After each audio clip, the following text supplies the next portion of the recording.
Hello and welcome back to Fade the Noise. This is episode 5. We've got a lot of great things to talk about. It has been a very active week in the sports world. I'm your host. My name is Eric. With me, I've got the CEO of Moneyline Hacks, who is the sponsor of this show. This is Joe. Joe, how are you doing? I'm doing great. Had a great UFC weekend last week. Good fights, good results. I think we swept the main card 6-0. All six fights were Money. profitable. Ending with that Usman decision that we gave out on the podcast last week. That was a good call right there. Money line was plus 200. We won about 4 or 5 units just on that fight alone. It was a good week. That sounds like it. God, sweeping the main card is not an easy thing to do. I still maintain MMA is one of the, if not the most difficult sports to cap. In my opinion, I don't follow golf or soccer, but yeah, it seems really hard to me. So job well done. And we've also got Angel joining us. He is a fantasy and sports betting expert / enthusiast. And Angel, how are you doing? How was your last week? Doing fantastic. Last week was good. A lot of sports, a lot of basketball. Did watch a lot of golf, play some golf. So enjoying the sports out here. I'm jealous. I am just getting into the golf game and I am very bad. Hey, never too late to start. Cool. For Well, sure. we've had a pretty crazy last week. As you know from our previous episode, Usman and Rose are back. Joe called both fights. Both went well. I was shocked. I lost faith in Rose quite a while ago. And Usman, I just thought being on a podcast for 3 years, I think it was almost 4 actually, might have dulled his senses. I don't know. And he's old too. And then he comes out, kicks ass, and then Buckley goes on his podcast shortly after and even says to his face, I don't know how you took me down like that.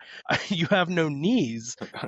Him and Triple C both laughed their asses off, but it's true. Usman's back. It was a vintage performance, and it was called right here on this show. We have a newly crowned NHL champion. Well, not newly, I guess, but the Panthers won their second in a row. They went back to back, finished off the NHL finals. Crazy. And yeah, I saw, what do we got? So Caitlin Clark's getting a lot of news. I don't really know why, but it's just a name thing, I think, honestly. She got shoved down and put up crazy numbers, and I can't remember who. Somebody said she was like one of the top 3 superstars in all of basketball, not in WNBA. But yeah, she is fun to watch. And then we've got a trade from Devers from the Red Sox to the Giants, which was very unexpected. I know, right? And Lakers are getting purchased by the owner of the Dodgers. And I will say one thing is that it seems like he knows how to build a team. So after doing a little bit of research, it seems like Going back. the Bus family doesn't have the most spending power. And you would think that they do, but in reality they don't. They don't have, an external source of wealth other than basketball, and it really can't compare. So a lot of people are very optimistic about the Dodgers or the Lakers purchase, and they're hoping that similarly to what happened with the Dodgers will happen to the Lakers. They're going to get proper funding, coaches, facilities, trainers, the whole deal. Then we've got a shocking to some, I guess, Game 7 on Sunday. I didn't think it would go this far. Pacers showed up. There's nothing else you can say. Honestly, I can't even begin to analyze this series that we've seen based on what we saw during the regular season. All that matters is that people show up, and I think that's exactly why Halliburton came out of Game 6 saying nothing that's happened before now matters. It is all about what's in front of us. So I'll give you guys a second. Does anyone want to comment on any of the 1,000 things I just said? Yeah, that I Lakers. think you're good. You can take it. I was just going to say that Lakers buyout, that was crazy. I think it will do a lot of good things. The obvious point for Mark Walton that owns the Dodgers majority stake in there, there's no salary cap in baseball versus salary cap in basketball. So that's the the elephant in the room, the obvious point, but he could still do a lot with the infrastructure. Just like Eric said, they were run like a mom and pop shop. They didn't put too much money into them. This Walton's going to do all he needs to be able to create a team, a winning culture. He wants that investment back long term. So he's going to definitely do what he needs to do to get the Lakers back to being the franchise that they've been the last 4 decades. It's a Hell fair yeah. point. I never thought I would hear the Lakers described as a mom and pop shop, but you're right. For a market that big, that's how they were ran. I read some crazy statistic about when they were hiring for important decisions, they looked at people with Lakers connections, not a strict meritocracy of this is the best person available for the job. And so I'm curious to see what happens as well. Yeah, good And he insight. also he also actually owned a part of the Lakers already, just a Yeah, minority share. So right. he got the first right of refusal. So that's basically what this is. It's the process. He got the first bid basically, and he ended up buying them for that price. And that it doesn't even come with the arena like a different team would come with. It just purely off the Laker brand. So yeah, that just shows, although they were run like a mom and pop shop, just how massive that brand is. I Yeah, this had guy no idea. sounds like quite the businessman, but I feel like he can land the Lakers a pretty good center, and then we make our way back to the playoffs. Absolutely. There's a lot of different, I feel like, minor basketball trades happening now that we're at this stage of the season, and I've just seen a lot of headlines going on about who's going to go where. Overall, everyone says this is a positive for Doncic, and I cannot wait until next season to see what they do between now and Hell yeah, a lot of free agents out there. I'm excited. hmm This coming weekend, we're going to dive into UFC Fight Night. We've got Jamal Hill versus Khalil Roundtree. We've got the PFL semifinals starting. Main event is Kevin Lee, an established veteran, against Rabadanov, which I think we've established I am not good at some of the Russian names. So, Joe, what are your insights on both of those matchups? Yeah, so let's start out with the PFL fight. That's actually today. PFL is usually on Fridays, so we're gonna have some action for today. VIP will have action for today as well. So Kevin Lee versus Gotsi Rabadanov. This is gonna be basically David versus Goliath. Rabadanov is 25-4. He is basically PFL's monster. He's undefeated in PFL since 2020, and he's finished his fights dominantly. Lee, on the other hand, is 20-8. He's tough, but he's inconsistent since that interim UFC title shot. He lost against Tony Ferguson. I believe it was the second round. Lee actually looked great the first round, but then came out flat the second round. Tony Ferguson was also a slow starter. He would get dropped in like every fight before beating the brakes off of people. So I mean, it's Kevin Lee coming off. That was his last fight. So 5 years ago versus a guy who's been active and hasn't lost in that same time frame since 2020. So dude's on an 11 fight win streak. Gotsi is on an 11 fight win streak against Kevin Lee, who has just been retired in that 11 fight time span. So it's hard to find a betting angle on this. We will have some in our group in our Discord, Moneyline Hacks Network. Go ahead and join and get some free picks. But as of right now, Kevin Lee is a plus 800 underdog. So that'll just show you we're gonna have to get a little creative with this betting this fight. That is crazy to me. 5 years out of the game. And yeah, as a newer fan, I think of Tony Ferguson as somebody that people stomp on their way to getting above that level, which feels horrible. I know that he's a legend and has accomplished a lot, and he's an extremely talented and dedicated fighter, but it's just a weird shift of perspective. Yeah, over a third of Rabadanov's finishes come by KO. He's a KO artist, so a third of his wins are by KO. And then Kevin Lee has been getting KO'd.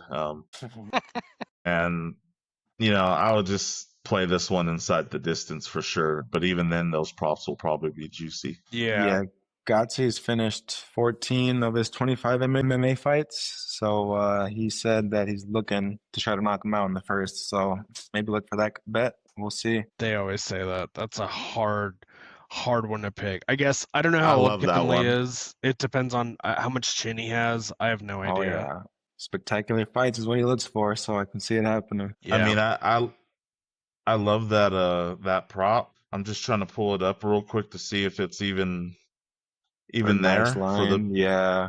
no, because I feel like even though Godsey first we always say like, oh, first round knockout, that's probably going to be plus 300, plus 400, plus Hmm. 200 even. So someone like Godsey in this particular matchup, you were probably looking at minus 150 to minus 200 just for the first Yeah, round damn. knockout Dude, we've got plus 185 for for Godsey to get the Ramadanov Like it. to okay. to KO, TKO, or DQ in round one on DraftKings. Plus 185. That's All right, nice. well I that like I might be like that. nice to get. Yeah, I I know I like what like I'm it. that. doing this weekend.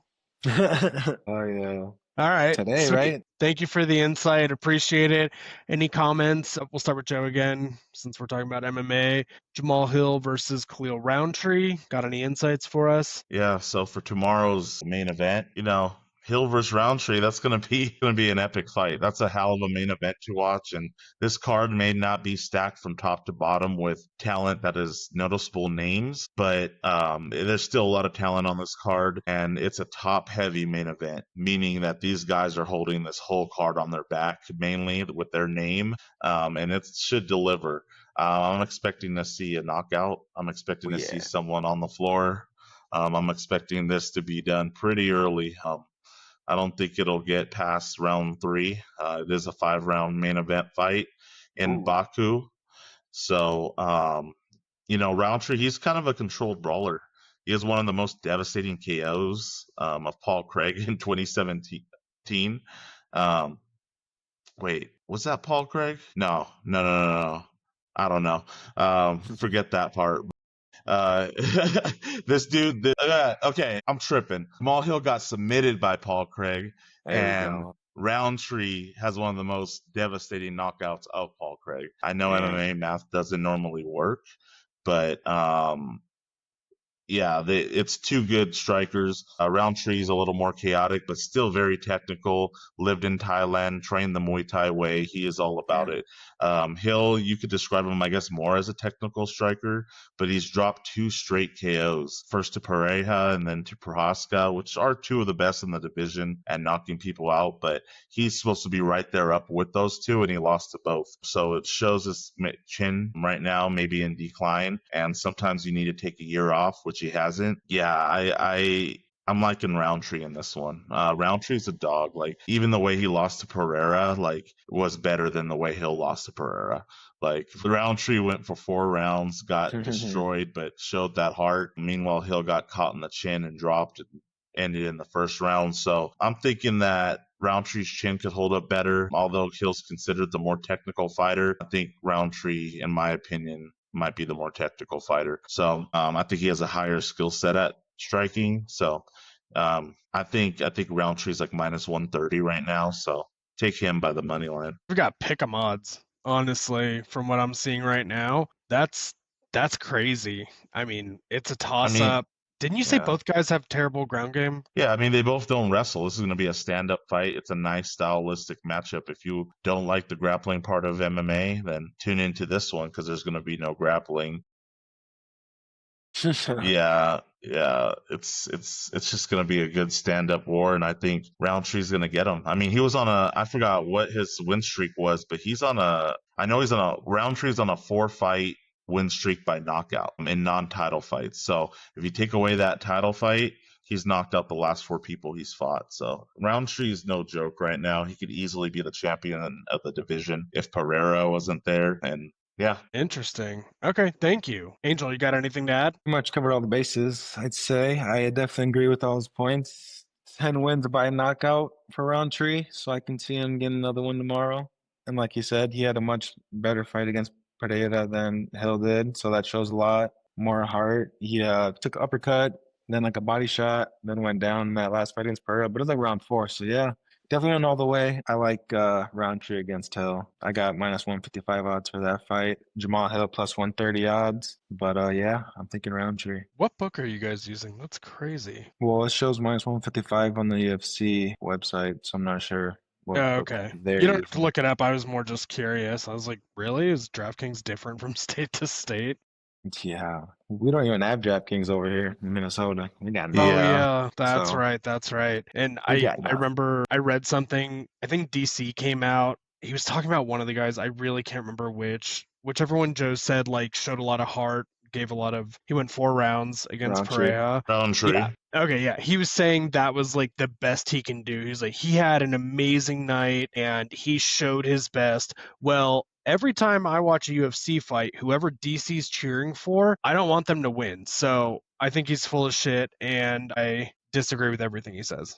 Just I Yeah, like by it. and I default. think, yeah, I mean, I don't know. Something just tells me Roundtree. I know that statistically, if you look on paper, a lot of the stuff's similar. They're both good, but for me, Roundtree just sticks out like a sore thumb. Like for those pick'em odds of -110 now that I'm seeing on DraftKings, you're right. I mean, it seems like defensive fragility meets brute force in Khalil Roundtree. So I just feel like it's a recipe for success to bet on Roundtree this weekend. Okay. Well, as you know, I will always tell whatever you say. You are For my MMA at least. yes, sir. Not just MMA. Cool. All right. I think that wraps up our MMA segment. I saw some John Jones stuff. We'll leave for another week or two to see how it develops. And let's dive into NBA really quick before we head to MLB. We've got Game 7 coming up.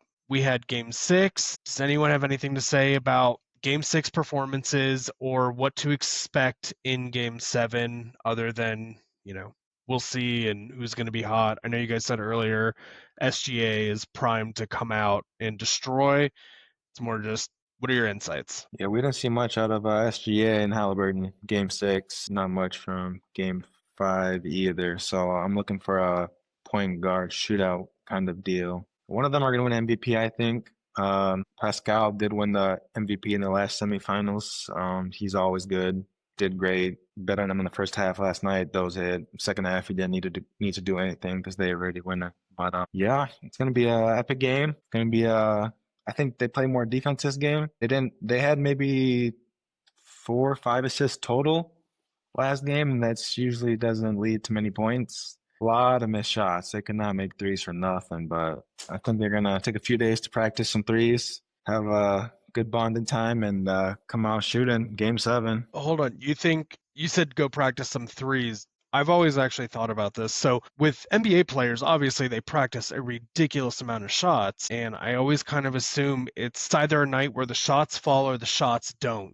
They're all crazy attentive to their shot motion and like the fluidity of putting the ball up. And so whenever you have nights like that, I always just think, who knows? This could drag on for days. There's no way to tell. And I'm curious, you think just a little more practice and No, they got the stroke. Obviously, they made it this far, but they have a few days off. They're gonna get their shots up. Lou Dort, he's usually a 50% 3-point shooter, and he just couldn't make nothing last night. But yeah, I think it's an off game, but they got time to shoot. They'll get the stroke down. They just need to see it go in, and like I said, scores even, tied up 3-3, one game to go. yes, sir. Thank you. Joe, what do you got? Yeah, it's going to be a great game 7 between the Pacers and OKC. It's the largest game 7 spread in finals history. I think it opened at 8.5.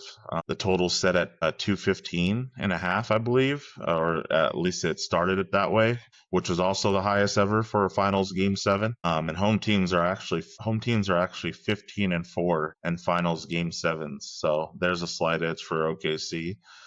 SGA, he's continues to average over 30 points a game, even in the finals, which is consistent from his regular season. He averaged over 30 points a game in the regular season. But, the Pacers are resilient. They forced the game 7. 5 of the players were in double-digit figures once again.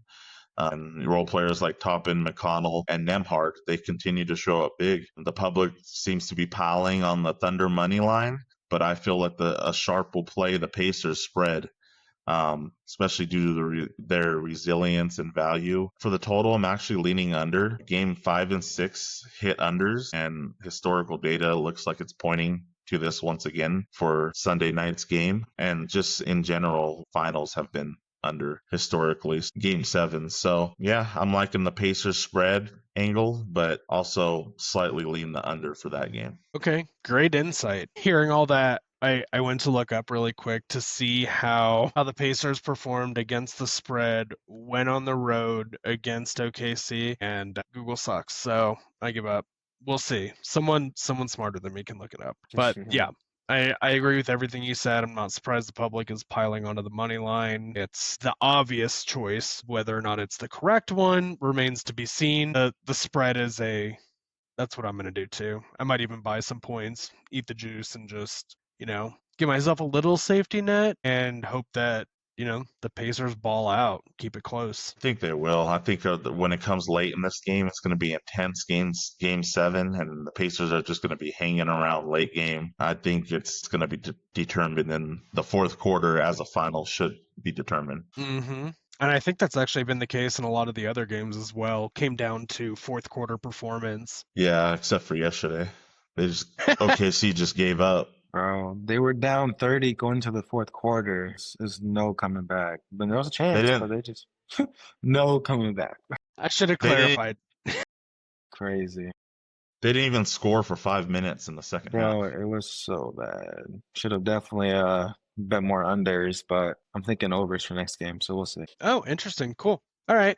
Now that we're wrapped up with MMA and NBA, let's head into the upcoming MLB slate. So we've got 3 great matchups to discuss here. We'll start with Tigers at Rays. Angel, you want to kick us off? What do you have to say about this game? Yeah, we got Jack Flaherty, 5-7 on the season for .3 ERA. Going against Shane Baz, 6.3 and 4.54 ERA. The Rays have won 5 of their last 7 games, and they are playing at home today. Jack Flaherty has given up 7 earned runs in his last game. He usually doesn't give up that many runs. He's usually a pretty good pitcher because he can throw a lot of strikeouts, but he's one of those pitchers that are kind of like all over the place. But yeah, in his last 3 games, 7 runs, 0 runs, and 1 run. So I think he's going to go back down to not letting up that many runs because that was a lot. He did go up against the Cincinnati Reds. They do got some pretty nice bats, but he was coming off a 3-game stretch of only 1 run allowed through 18 innings, so I think he might get back to that form. But yeah, Baz is coming out. His last game was his first scoreless outing against the Mets, so he's riding a hot hand right now. But I think I'm thinking pitcher duel is what we might be in store for. But Tampa Bay is kind of the hot team right now, so I'm leaning more towards the home team. Interesting. Okay. I was curious to see what the total was for that game. I'll look it up. Joe, what are your insights on this game, this matchup? 8 runs is the Yes. total. So it's kind of like could turn into a good pitching matchup. Flaherty versus Baz, 4.03 ERA versus 5.46 for Baz, but that's across limited innings for Baz. He's still ramping up after his injury, but he has a nasty 28% whiff rate. So he has something good going for him. But honestly, for Flaherty, he's command and his swing and miss stuff has returned. He's top 6 in the MLB for that, top 6% in the MLB for that. And Tigers have a bottom 10 offense versus right-handed pitchers. I don't think there's a edge. There's no consensus edge for this game. But the first 5 under 4.5, I believe, is gaining traction due to the pitchers' early inning performances. That's the angle I would take if we're betting this game.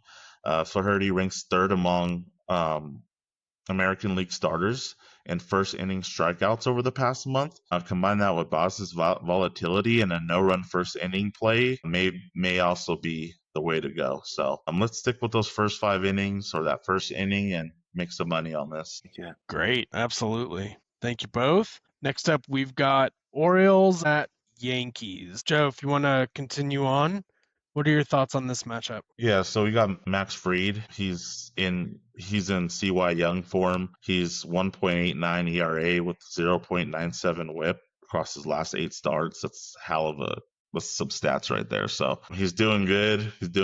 Opponents just hitting .184 off of him. First time through the order. So it's looking like Orioles coming up facing him with those ice cold bats, averaging 1.4 runs in the first 5 innings over the last 10 games. What's that looking like to you guys? That's looking like Like a a bad Yankees matchup. win. Yeah, the So odds reflect it. yeah, I mean the odds, it's lopsided odds, but honestly, it kind of does feel like a little trappy. Orioles have actually covered plus 1.5 in 6 of their last 7 games. Close now. First teams 0.600 win percentage or up. So teams that Wow. are winning really good, way more than half their games, they've covered the spread in almost over 80% of the time in the last 7 games. So this game does feel a little trappy. Beware. Don't go hard on put the Yankees in every single parlay piece today. And, even though Orioles bullpen has been collapsing, it still might be a trap game. Yeah. Yeah. That is always the case, and we know that better than anyone as Cowboys fans. So beware the trap. So give me that under 1.5 Baltimore runs in the first 5 innings. I like that. Great pick. Thanks. Angel, what do you got? Yeah, we got Freed 9-2 in the season, going against Shigano 5-4 on this season. Yeah, Freed's pretty good. He doesn't give up many runs in 15 games this season. He's only given up more than 2 runs in one game. So that's why he has a pretty low ERA. And Wow. I'm thinking he keeps it under 2 again today. He's like Joe said, they got some ice cold bats. One of their bats is not ice cold for the Orioles. His name's Gunnar Henderson, shortstop. He's on a 13-game hitting streak right now. So look for him to get a hit or two. That might be a good matchup right there. Look, but I do like the Yankees by 2. It's I think Interesting. the spread bet is what I'm looking at, but I think Freed has a good game today. Okay, great. I think I might do like a safety little same game parlay there. Get Gunner to get a hit, Hey, and number then 14. parlay it with a safe number of strikeouts. It's a I good like idea. it. God, I love y'all's insight. Yeah, in his last game, Freed he threw 9 strikeouts. Game before that 4. Game before that 7. So yeah, you got some good odds at some high strikeouts. I can work with that, especially with cold bats. Oh yeah. Awesome. And last up for analysis, we've got Red Sox at Giants, and now the Red Sox are missing the player they just traded. Bro, crazy. That's kind of funny. I just feel like it would be awkward. Like if you're a team manager, how do you, not manager, but owner, I guess, how do you make that decision? Let's trade him to the people we're about to play. Yeah, there goes our superstar. I mean, they got a couple things in return, but I just feel like they gave up too much. But they might be playing the long run, you know what I mean? Yeah, no, I saw plenty So, of people arguing the opposite, saying that they got great long-term yeah, value. You know exactly. what? A pitcher in return for. They got like three prospects, 3 things. I'm not too sure of the exact trade, but I know they got a good deal out of it. Okay. Well, Angel, you want to dive in and tell us what you think about the matchup we've got between Red Sox and Giants, ignoring all the Yeah, trade details? we got Hunter Dobbins on the mound tonight, going against Hayden Birdsong. Pretty good pitcher matchup. Dobbins, rookie right-hander, quite good for being a rookie. 4-1 in the season, 3.74 ERA. He faced the Yankees the last 2 games and won both games. So shows he has some skill. 0 earned runs, 3 earned runs, and 1 earned run in his last 3 games. So he is definitely not one to give up a lot of runs. Hayden Birdsong, 3-1 in the season, 2 ERA. His last 3 games, 3 runs, 2 runs, 1 run. So I'm thinking maybe another pitcher duel, another pitcher matchup. I think Birdsong good for 5, 6 strikeouts. I'm looking at, but yeah, that rookie right-hander, he's something else. I think if you can beat the Yankees 2 times in a row, you might be able to beat the Giants. But like you said, Rafael Devers might have a revenge game. You know what I mean? Might hit a home run or 2 against his team that just traded him. I don't know, but that's just what I got. Yeah, got to see what happens. Joe, what do you think? Yeah, so like Angel said, it is looking like a pitching duel between 2 prospects, Birdsong and Dobbins. Birdsong 2.7 ERA in AAA. He just got called up. He has a mid-90s fastball with a wicked curve. Hunter Dobbins, 1.02 WHIP in June and a sub 3.5 ERA in night games this year. So we have a good little pitching duel there. And then on top of it, two storied franchises facing off in a late night West Coast game. What gets Prime better than time. that as a baseball fan? And Red Sox, they've been actually sneaky hot. They're actually 10-4 over the last 14 road games. So don't mess with them on the road. They're ready to play this year. Red Sox have actually had no runs in the first inning in 13 of the last 15 games. Giants have actually had an NRFI 7 straight. Damn. So right now I'm liking the NRFI on this matchup. San Francisco is also 27th and runs scored in the first inning. So all signs just point to the NRFI. It's probably juiced to the gills at minus 150, but I like that. I think there's still value there. And if you don't like the NRFI, you could find value in the first 5 under as well. Awesome. Yeah, and unlike our last episode, I looked at the correct prop this time. Minus 125 for the NRFI in that game, on DraftKings at least. And Good value. hell yeah, it is. I have a lot of ideas. I am either going to do very well tonight or be broke. Yeah, I love That's pairing awesome. those NRFIs on a little parlay, a little two leg parlay. Those are nice. 6 outs to Yeah, glory. absolutely. And Joe, you said Birdsong just got called up from the minors. Yeah. Huh. I'm curious to see if there's any, adjustments, jitters, anything with adjusting to MLB batters, I mean, spotlights, everything, especially in California. yeah, I think might have. I know he's probably still adjusting, but I think the jitters part might be over now as he's established himself already against AAA batters. But yeah, he's still just going through the motions. So he's a good Yeah, prospect for sure. absolutely. A pitch is a pitch. And I have an unplanned question for you both. As I consider myself to be an average bettor in that I don't know what I'm doing and I don't make a ton of money. You look for value where you can. It's more of a sport preference type thing. I'm a football person, so when baseball season comes around, things are challenging, but I know when I see certain matchups, you're like, okay, well, this one should be obvious. And granted, anything could be a trap. And I wanted to ask you guys if there was anything you saw. We've got Diamondbacks at Rockies today, which seems like, and it's Zach Gallen pitching for the Diamondbacks. I feel like, the Rockies suck statistically for Right. years. And what was the other one I saw? Oh yeah, Dodgers at home against the Nationals, and it's Clayton Kershaw pitching, and I wasn't sure.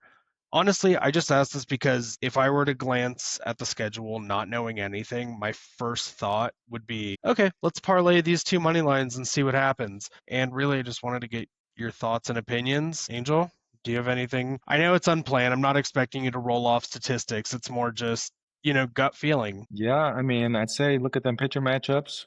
One has a higher ERA. If the other team's record is quite low compared to the other team, I mean, those are some pretty good givens to bet on. But I mean, yeah, like you said, sometimes could be a trap.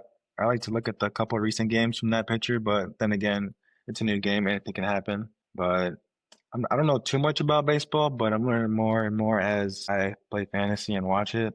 But I think you're coming on up on some good stuff. Okay, thank you. Yeah, we don't know what we're gonna get with Kershaw. Nah, I for mean, sure. nowadays, like I Right? was betting his under 2.5 or 3.5. I think it's 2.5. That was hitting, and then kept riding it, and he wants to throw 5 strikeouts last game. So I don't know what's going on with him. He could always turn back time at any moment. So hard to bet on games like that. That's a very That's fair why. point. So my best advice is stay away from that one. There's nothing wrong with that. I mean, honestly, those are traps that a lot of bettors fall into. So appreciate the advice because, you see the name Kershaw, you recognize it, you're like, yeah, he's great. Well, he's old. That sounds mean. I'm old, but he was great. So, yeah, thank you both for the extremely valuable insight. And we're going to move into our final segment, which is Lock It In. So let's start off with Joe, our resident CEO and MMA expert. What are we locking in for you this weekend and tonight? All right, so my 3 best bets to lock in for this weekend and tonight are number 1, Red Sox at Giants, NRFI minus 125, like you said, Eric. Rookie arms, Hayden Burnsong and Hunter Dobbins, both sub 3 ERAs through the first 3 innings. Boston and San Francisco ranked 27th and 28th in first running runs. The books reacted to juicing this NRFI to minus 125, but that's not good enough.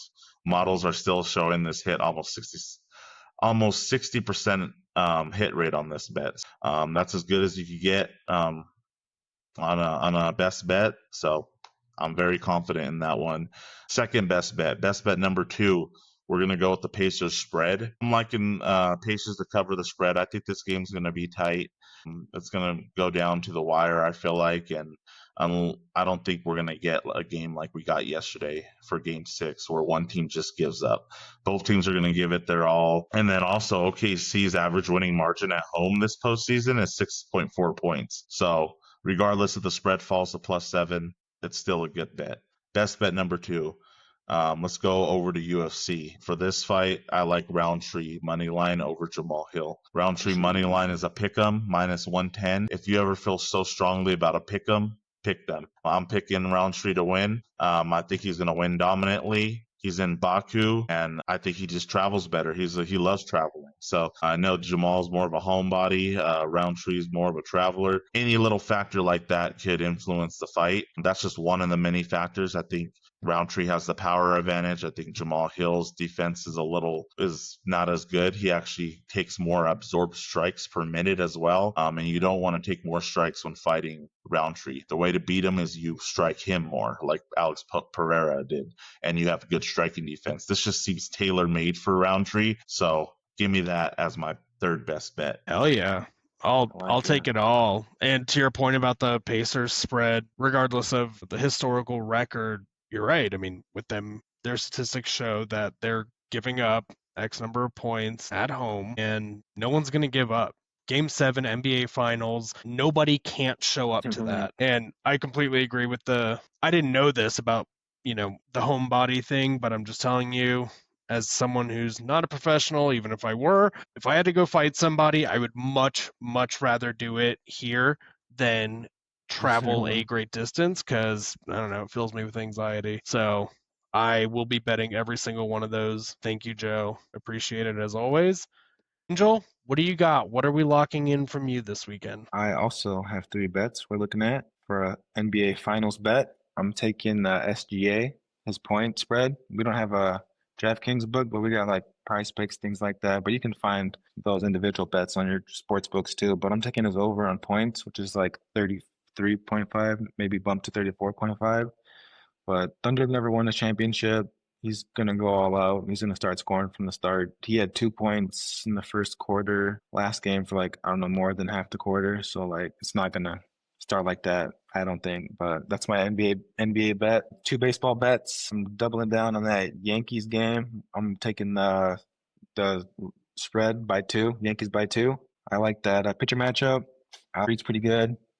Yeah, ice cold bats, like Joe said, once upon a time. Aaron Judge, he's been kind of cold, but I mean, they're just got the better offense, better pitcher in tonight's game.